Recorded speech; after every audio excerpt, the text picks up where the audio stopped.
non mais catalan yi sikk nañ nag ci niilu Real Madrid bi actuellement lu ne yaa ngi ko ciy dégg dem nañ bay tuddee mais c'est vrai que ni Real Madrid ça va pas avec l'arrivée de Xabi Alonso bees joueurs yi ce n'est que le début nag on peut comprendre mais da ngay dem bay dégg catalan yi ay ndam demul ndak dikkul lan tuddee Real Madrid actuellement dem naa bay gis Xavi Alonso xaw ma nag ku jëli dem naa bay gis aussi la fi paa bi bàyyoon moo fi nekkoon ba léegi changement amul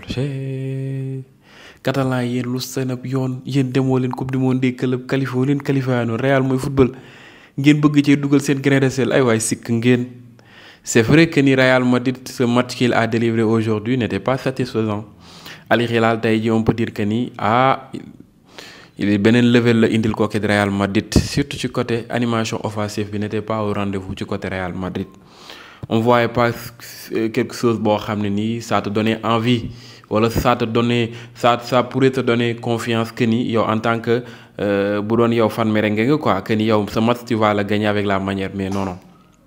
Vinicius n'était pas à 100% de son niveau c'est vrai que ni jàppale bi war amu ko mais aussi à un moment donné il faut prendre ses responsabilités que ni yow daal équipe bi teg nañ ko say ndodd tu dois tout faire pour gagner ce match.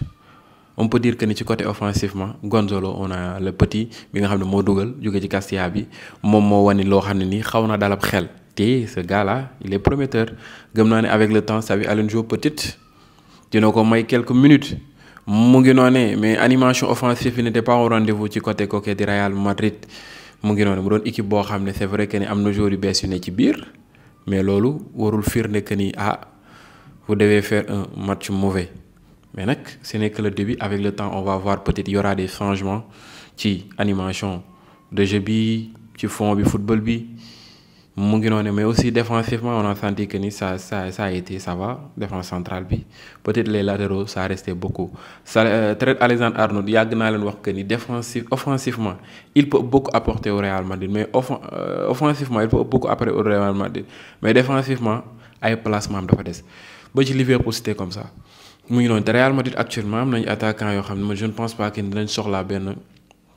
latéral boo xam ne nii il doit tout faire peut-être soxlaa nañ latéral bu offensif bu technique mais aussi défensivement il doit gérer mu ngi noonu nag boo xoolee attaquant yi Real Madrid amuñu habitude di def ay repli défensif amuñu habitude di jàppale défense bi di marqué ku ci mel ni Vinicius ba ci Mbappé. mu ngi noonu kon nag il va falloir nga am benn latéral boo xam ne nii défensivement dafay costaud taxaw ba pare di mën def ay repli défensif am no problème am physique te du gaaw a sonn mais malheureusement ci côté kooki Trent Alexander-Arnold c'est un peu compliqué Ferran Garcia naka noonu kon nag latéraux yi tey on peut dire que ni ça restait un peu ci côté milieu de terrain bi Jude Bellingham man parfois damay laaj ci ba xam est-ce que c'est un vrai numéro 10 est-ce que du ab faux neuf wala benn relayeur mu ngi noonu nag boo xoolee Jude Bellingham di tax parfois ma naan est-ce que du relayeur nag il fait beaucoup d'efforts ci côté récupération bi di wàcc ses courses et tout mu ngi noonu joue comme box to box à l'anglaise mais li gën a soxlaa ci moom comme un numéro 10 un créateur un meneur de jeu il doit être plus créatif di créer des choses yoo xam ne nii si moom lay jógee débloquer situation bi. mais parfois da nga koy gis mu fis carrément si avant-centre bi si point bi ci anime boo xam ne ni parfois xolam dëgg day mel ni ku koy fàtte balaa caag est-ce que duñ ko football foofu ba sax mu jël poste kooku di Valverde joueur relayeur ba mu jël poste attaquant pointe bi rôle numéro 10 bi sentiraguma ko ci carrément ci po kooku di Jude Bellingham peut-être avec Xabi Alonso il peut travailler ça avec lui man damay poser cette question quoi. boo xoolee ba Modric ak Arda Güler duggee si lañ gis beneen touche on a senti des vrais numéro 10 entrée et xaw a indi tuuti changement ci équipe bi ci jeu bi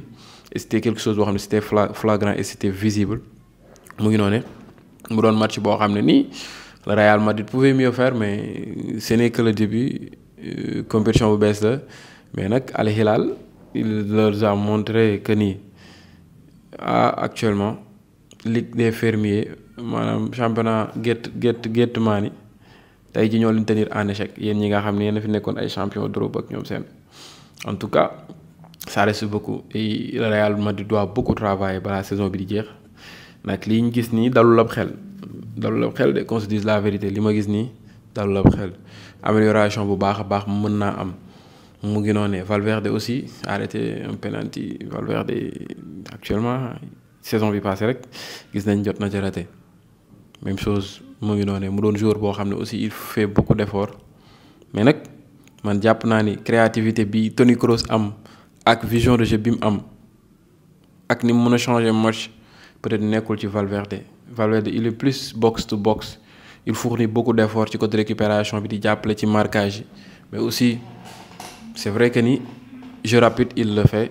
parfois day def ay relance yu mool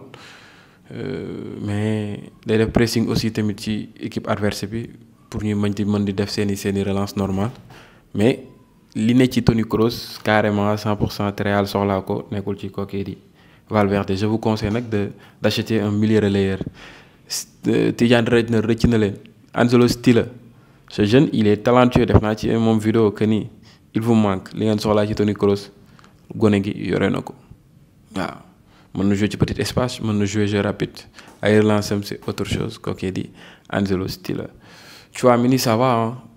li nga koy laaj ci Sentinelle il le fait